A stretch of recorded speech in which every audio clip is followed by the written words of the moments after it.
vamos falar um pouquinho da família Costabile Romano, tá? Que é muito importante aqui para a história de Ribeirão Preto também.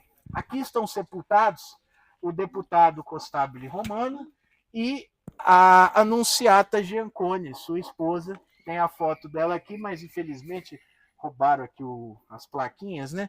Mas a gente vai falar um pouquinho da história dos dois, né? O Costabile, que vocês estão vendo ali o busto de perfil dele, ele foi prefeito da cidade de Ribeirão Preto de 1955 a 1959, tá? E ele era paulistano, filho de donos de padaria na Vila Tibério. Eles vieram aqui para Ribeirão Preto, abriram uma padaria ali próximo da Praça Coração de Maria, tá? E aí começaram a cuidar do futuro do filho. E o filho teve um futuro muito promissor pela frente. Ele comprou um jornal que chamava O Diário, né? Então ele esteve envolvido com o jornalismo aqui em Ribeirão. Costabile era um cara do jornalismo. E lá na década de 40, 50, né?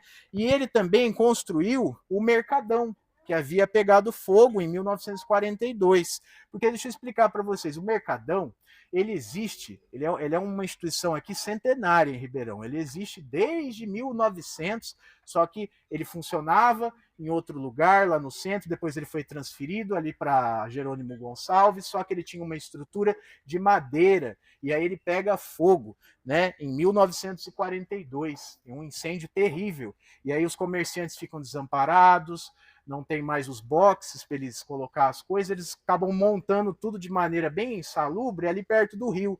Aí o Costabile, na gestão dele, né, reabre o Mercadão, reconstrói o Mercadão, traz também o artista Bassano Vaccarini, que tem as obras que vão ser restauradas lá no Parque Maurílio Biagi, não sei se vocês viram, mas o Bassano Vaccarini é um artista que o Costabile Romano traz para cá e ele faz um painel também no Mercadão. Vão lá no Mercadão e reparem no lado que tem um painel, um mosaico, né, feito pelo artista Bassano Vaccarini. Foi o Costabile que trouxe para cá. O Costabile também foi responsável pela vinda do engenheiro Jaime Zegger, que projetou o Teatro de Arena, né? Então ele teve muito essa preocupação com a cultura, com a arte e com as pessoas mais populares também. Ele foi eleito deputado estadual e quando ele estava viajando para participar, né, de uma votação na Lesp, infelizmente ele sofre um acidente e morre, né, durante esse acidente.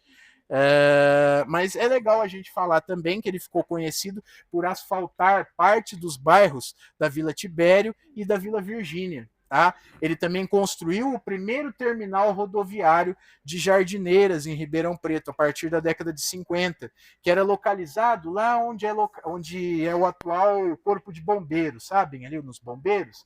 Ali funcionou o primeiro terminal rodoviário de Ribeirão Preto, que ainda recebia as Jardineiras, que eram veículos coletivos menores, em outra dinâmica, e o Costabile, vendo esse crescimento de Ribeirão Preto, ele faz essa iniciativa. Tá? Então foi um prefeito muito ligado aos populares, era um prefeito progressista, e também muito ligado às artes, à cultura, tá? E trouxe grandes artistas e profissionais para cá, para Ribeirão, para modificar, dar uma repaginada na cidade. E junto com ele está sepultada a dona Anunciata, que foi a sua esposa. Pouco sabe-se sobre ela também, mas sabe-se que ela é filha de pai italiano. Ela nasceu em São Paulo, né, onde também se casou com Costabile Romano, numa paróquia lá na Consolação, em 1925. A gente achou o registro de casamento deles. Ela é filha de pai italiano, Giuseppe Giancone, e da mãe dela, que era brasileira, mas se chamava Rosa de Maio. Tá? Eles tiveram apenas um filho natimorto, em 1933. Ele nasceu morto, e eles não tiveram mais filhos. Só que eles cuidaram de um sobrinho, que agora me foge o nome dele, mas o sobrenome é Romano Machado. Né? Ele hoje ele é idoso, né? Inclusive ele até apareceu nas eleições, apoiando alguns vereadores daqui, mas ele é vivo até hoje. Ele que foi o herdeiro político do Costabile, já foi político também, foi vereador, foi deputado, né? Então eles não tiveram filhos, mas criaram um herdeiro político, né, que está vivo até hoje, mas infelizmente me fugiu o nome. Marcelino mesmo, Marcelino. Isso, o filho Maurílio. Exatamente, o Marcelino e o Maurílio. Então a geração continua na política, né? Mas eles não tiveram filhos, tá? Então tá aqui a foto da dona Anunciata e a representação do senhor Costab. E é interessante dizer também que nós temos uma avenida com o nome do deputado Costabile Romano, onde se localiza o NAERP, inclusive, né? Então temos lá a Avenida Costabile Romano. Pois não? Uma importante avenida de uma importante região de Ribeirão Preto. Tá bom?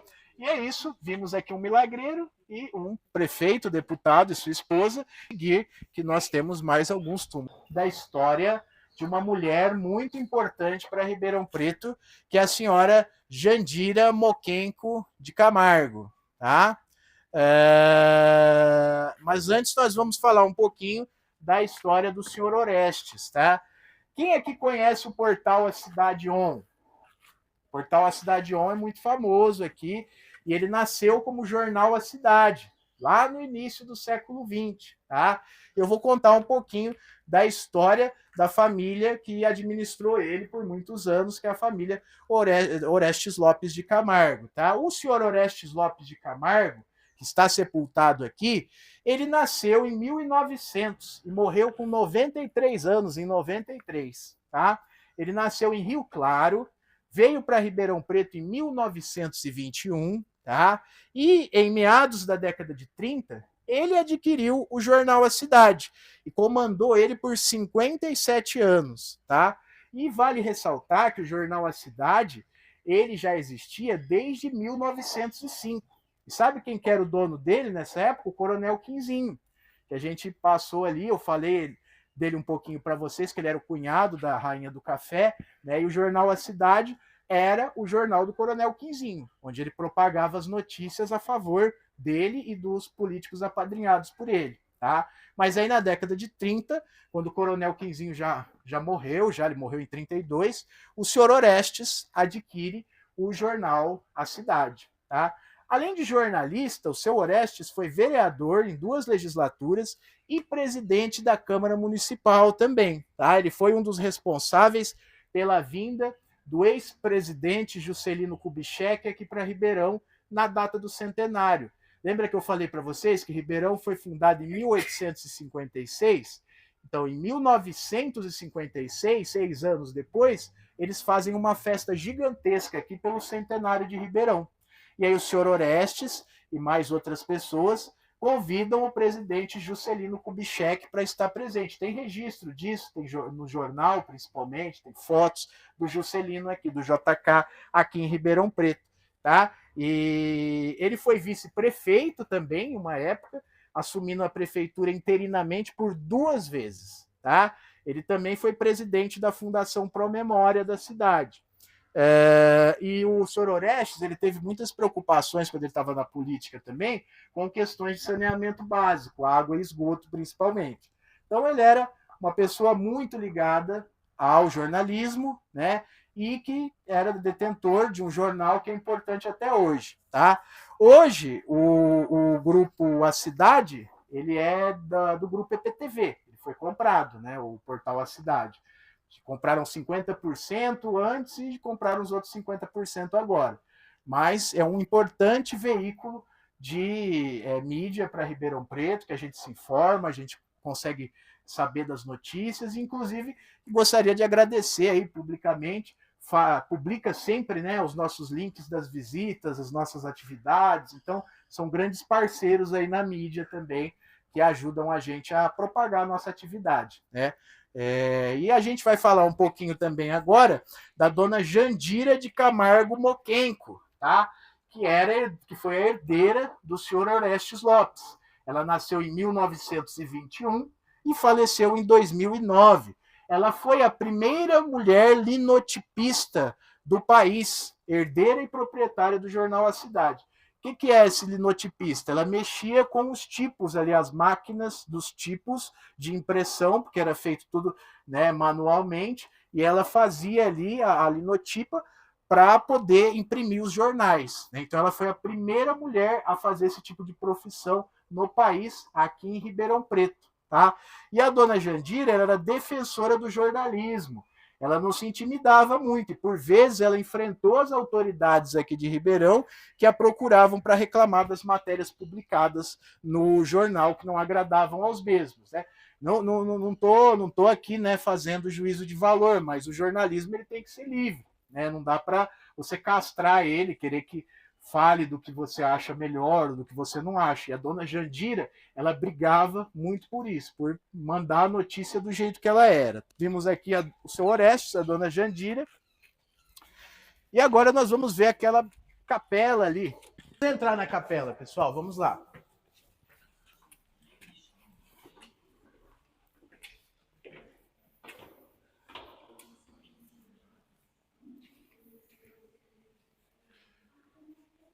Tem local para sentar também.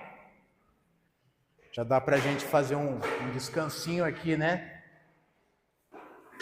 Temos mais alguns túmulos para ver, mais 3 depois da capela, mas eu vou falar um pouquinho da história dessa capela aqui para vocês, tá?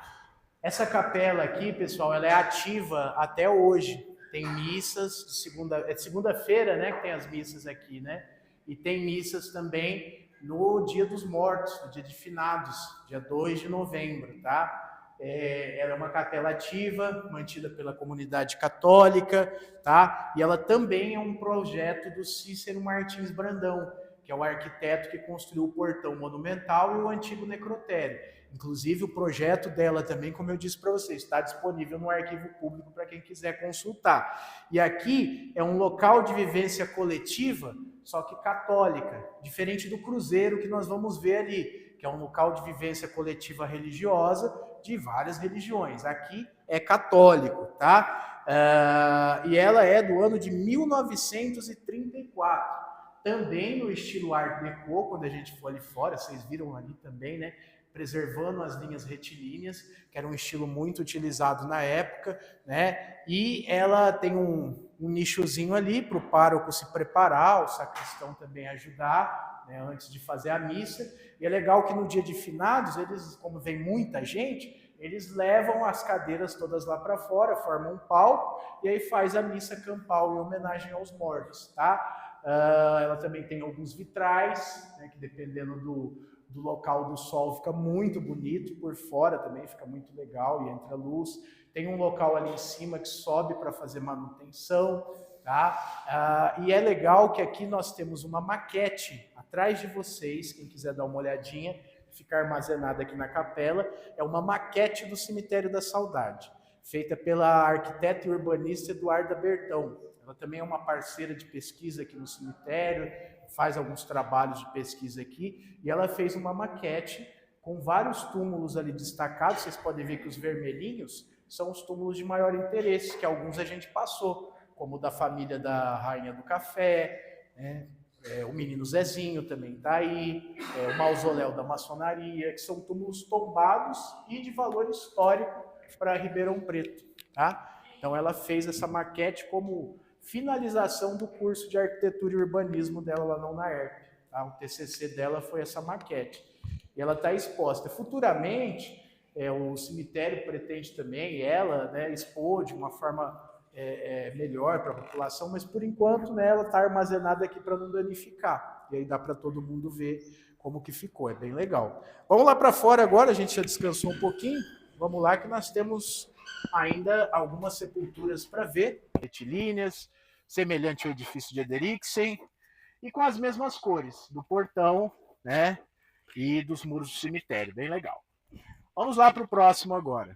Da família Ineck, são importantes imigrantes italianos, os imigrantes que mais enriqueceram aqui em Ribeirão Preto, os Ineck, tinham fábrica de massas, fábricas de móveis, olarias, tá ali os Ineck, Domingos Ineck, Pascoal Ineck, tá? Vamos falar um pouquinho da dona Sinhá Junqueira agora. Nós estamos diante do túmulo da Sinhá Junqueira, tá? Acho que é um nome bem conhecido aí entre as pessoas, né? Ela tá também lá no card da visitação. Essa foi a dona Sinhá Junqueira, tá? Aqui em Ribeirão Preto. Pode passar, por favor, a foto? Então vou passar aí para vocês, né? e falar um pouquinho da história dela e do esposo Quito Junqueira. Só os dois estão sepultados aqui. Eles não tiveram filhos, tá? Eles estão sepultados nesses túmulos gigantescos. A dona Sinhá Junqueira se chamava Teolina Zemila de Andrade. Ela nasceu em 1874 e faleceu em 1954. Coincidentemente, mesmo ano, ela faleceu no mesmo ano que o Getúlio Vargas se suicidou, né? E a dona Teolina, ou a dona Sinhá Junqueira, ela nasceu em Franca e casou-se aos 17 anos com seu primo, o coronel Quito, né? Naquela época era muito comum, né, as pessoas casarem com os primos, principalmente as pessoas de elite, né, para continuar a fortuna na mão da família, né? Então unia-se as fortunas e eles ficavam mais ricos ainda. E foi isso que a Sinhá fez com o Quito, né? E ela dedicou boa parte da sua vida à filantropia, criando em 1950 a Fundação Sinhá Junqueira, tá? Que hoje dispõe de biblioteca, maternidade, educandário, né?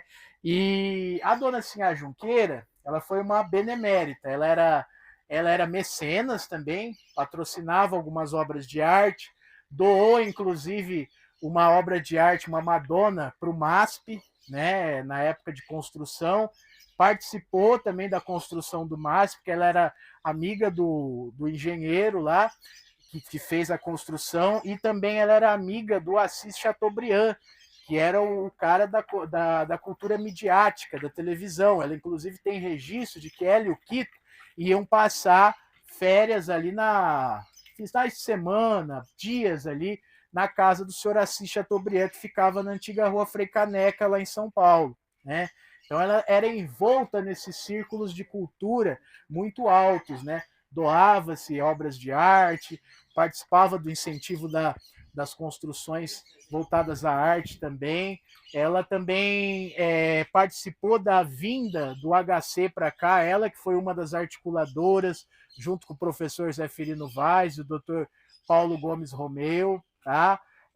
Assim, a Junqueira também, na época, antes dela falecer, ela doou 6 aviões para a Força Aérea de São Paulo. Né? Então, ela doou 6 aeronaves. Imagina o dinheiro, né, que isso não foi investido. Então, o dinheiro da fortuna deles, porque o seu Quito morre, né, um pouco antes, e aí ela fica com essa fortuna toda, ela investiu na doação, né, principalmente para arte, cultura e para equipamentos públicos aqui da cidade. Inclusive, em 1950, quando ela funda a Fundação Sinhá Junqueira, a Quito Junqueira, quem faz a articulação disso é o Dr. Camilo de Matos, que a gente viu o túmulo dele lá, que eu falei para vocês, que ele era próximo dela e ajudou também ela a administrar os negócios depois que o marido falece. O marido falece em 38, né, e deixa ela com uma fortuna descomunal, e eles não tinham filhos, não tinham herdeiros. Então a ideia foi essa também,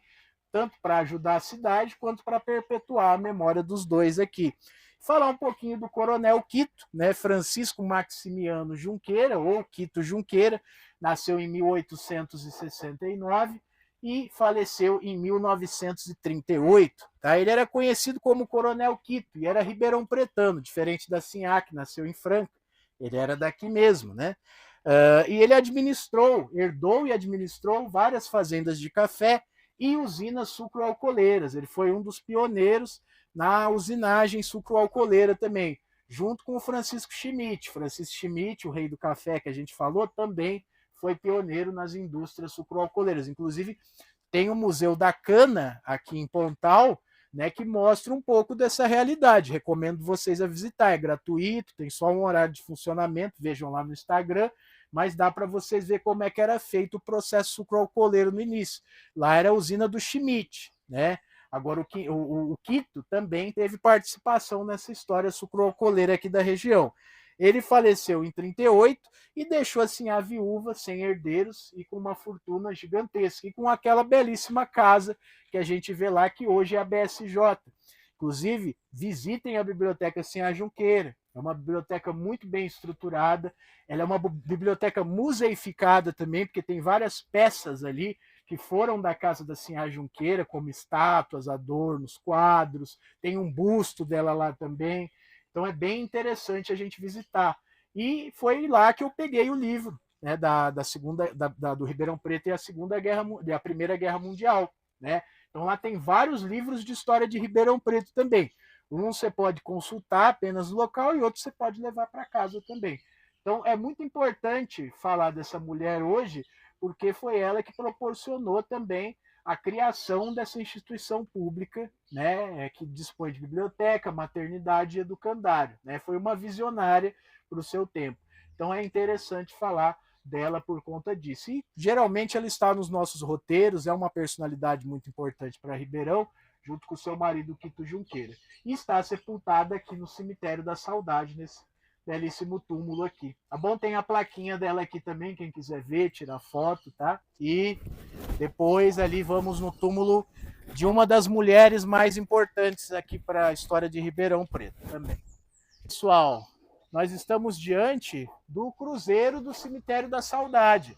Ele é um espaço coletivo de religiosidade, então várias religiões, né, se manifestam aqui com seus rituais, tanto católica, quanto evangélica, quanto religião de matriz africana, umbanda, candomblé, outros tipos de religiões, outros tipos de cultos religiosos, rituais, nós temos vários aqui, inclusive depois vocês vierem, tem alguns trabalhos, alguns rituais aqui para vocês verem, imagens de santos quebrados também.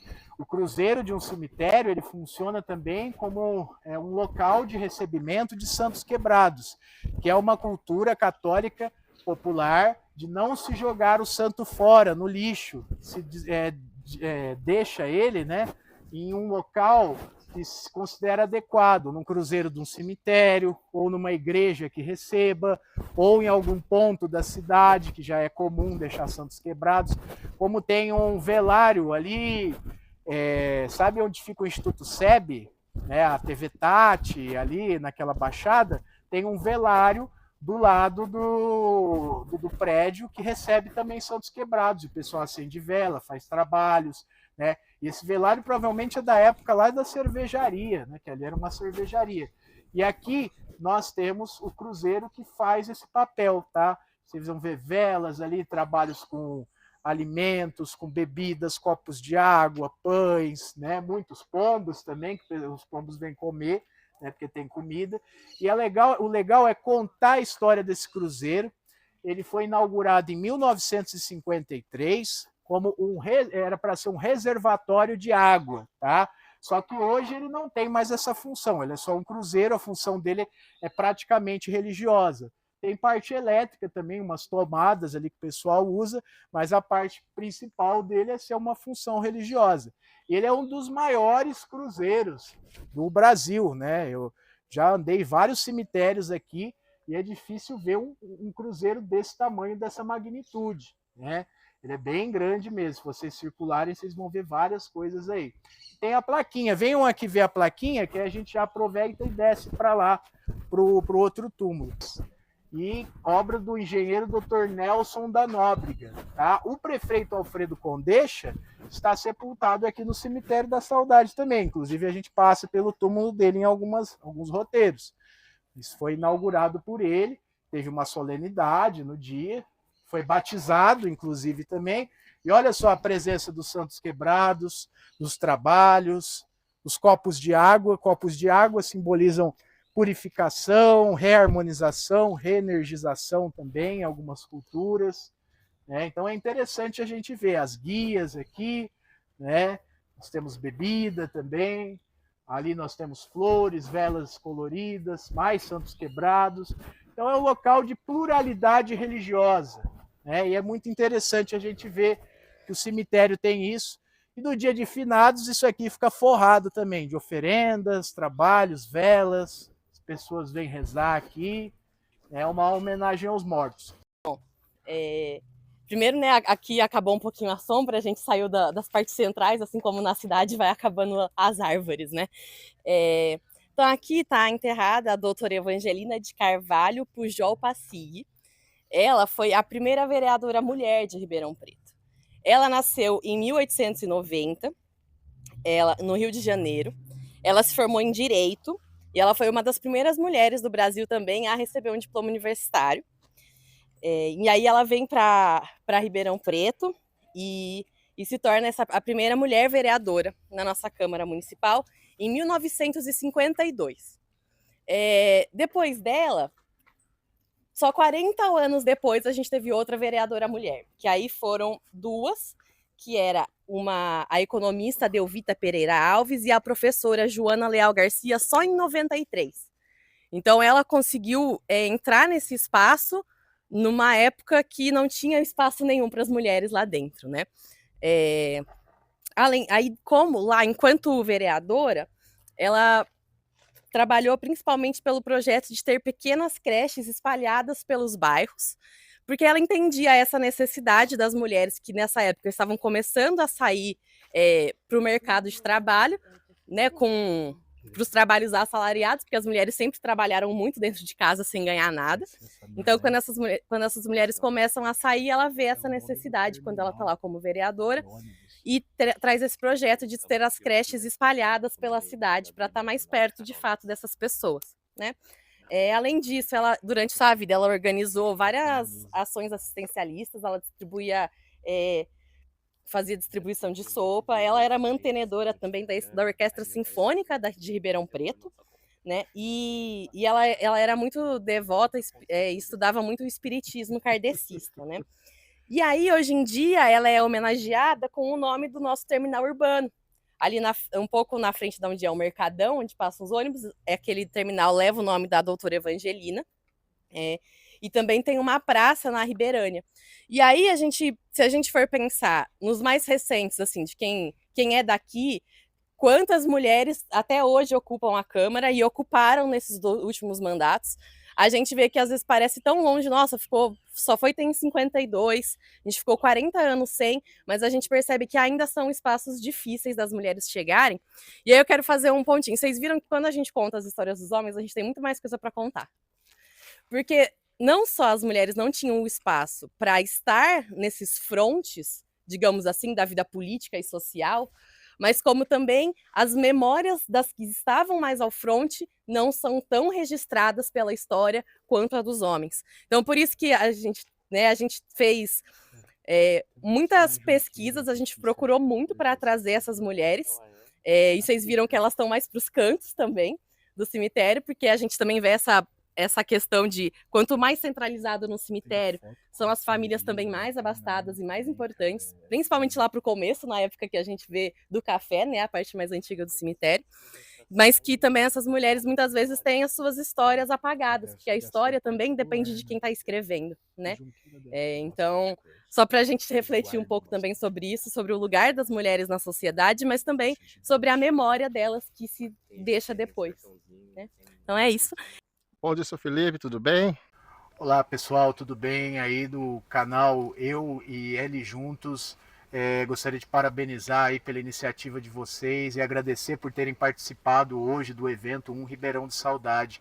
Meu nome é Felipe Souza, sou professor, sou do Grupo Cultural Cidade dos Mortos 1, inclusive sigam lá no Instagram, @Cidade dos Mortos 1, para ficar por dentro das visitas que a gente faz aqui no cemitério.